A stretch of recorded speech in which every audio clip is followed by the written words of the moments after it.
Hai, Assalamualaikum warahmatullahi wabarakatuh. Perkenalkan, nama saya Azwar Ramadan dengan NIM D1D1236060, Prodi Ilmu Pemerintahan, Fakultas Hukum Angkatan 23. Saya di sini akan menjelaskan hubungan ilmu politik dengan ilmu sosial lainnya. Ilmu politik dan ilmu sosial lainnya, hubungan-hubungan ilmu politik tidak hanya sebatas pada dan filsafat, tetapi juga meliputi ilmu sosial lainnya. Ilmu politik merupakan salah satu dari kelompok besar ilmu sosial dan erat sekali hubungannya dengan anggota-anggota kelompok lainnya, seperti sosiologi, antropologi, ilmu hukum, ekonomi, psikologi sosial, dan ilmu bumi sosial. Semua ilmu sosial mempunyai objek penyelidikan yang sama, yaitu manusia sebagai anggota kelompok atau grup. Yang pertama adalah hubungan dengan sosiologi. Sosiologi membantu sarjana ilmu politik dalam usahanya untuk memahami latar belakang, susunan, dan pola kehidupan, serta berbagai golongan dan kelompok dalam masyarakat. Pertambahan penduduk dengan sendirinya akan mengakibatkan ketegangan-ketegangan politik dan meningkatkan masalah-masalah organisasi sosial dan politik. Jadi, ilmu politik dan sosiologi sama dalam pandangannya bahwa negara dianggap baik sebagai asosiasi kalau melihat manusia, maupun sebagai sistem pengendalian, sistem of control. Hanya saja, bagi ilmu politik, negara merupakan suatu objek penelitian pokok. Sedangkan dalam sosiologi, negara hanya merupakan salah satu dari banyaknya asosiasi dan lembaga pengendalian dalam masyarakat. Yang kedua, hubungannya dengan ilmu politik antropologi. Antropologi mempelajari pengertian-pengertian dan teori tentang kedudukan serta peranan satuan-satuan sosial yang lebih kecil dan sederhana dalam masyarakat, khususnya menunjukkan perbedaan struktur sosial serta pola-pola kebudayaan yang berbeda-beda pada tiap-tiap masyarakat. Sedangkan ilmu politik lebih memusatkan pada kekuasaan dan kebijakan dengan memahami struktur sosial pada masyarakat. Yang ketiga adalah hubungan ilmu politik dengan ilmu sejarah. Sejak dahulu, kedua ilmu ini merupakan dua bidang yang penting kontribusinya dan saling mempengaruhi, serta menyumbangkan fakta-fakta masa lampau untuk di dalam ilmu politik lebih lanjut. Perbedaan antara ahli sejarah dengan politik. Sebenarnya, bahwa ahli sejarah selalu meneropong masa lampau yang menjadi sasarannya. Sedangkan dalam ilmu politik, sasarannya lebih ditekankan pada jurnal ilmu sosial. Maka, masa sekarang dan ke depan atau future authorities.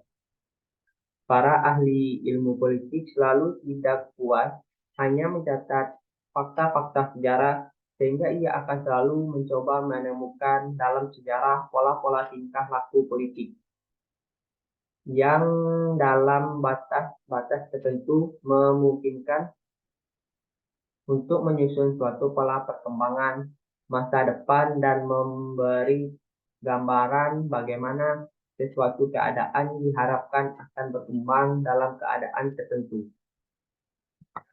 Yang keempat adalah hubungan ilmu politik dengan geografi. Hal ini tampak dari beberapa faktor yang menyangkut geografi, seperti bentuk daratan, apakah kepulauan besar, kecil, ataupun kontinental, perbatasan dengan negara lain, kesuburan dan kandungan mineral yang dimilikinya. Wilayah itu apakah daerah persimpangan budaya ataukah terpencil. Semuanya menggambarkan politik yang perlu diperhitungkan. Oleh karena itu, menurut seorang ahli politik Prancis, Duverger dalam The Study of Politics, struktur geografis yang menyangkut geografi, fisik, dan sosial, bahwa politik adalah berada di dalam geografinya. Lebih jauh, Duverger mengemukakan bahwa Aristoteles telah merumuskan teori tentang hubungan antara iklim dengan kebebasan politik. Kemudian seorang ilmuwan Jerman bernama Tetzel menerbitkan Political Geography 1897. Kemudian murid-muridnya menyebutnya disiplin yang baru tersebut dinamakan geopolitik.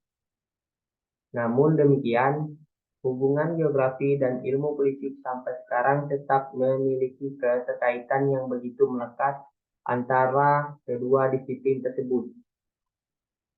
Yang kelima, hubungan ilmu politik dengan ilmu ekonomi.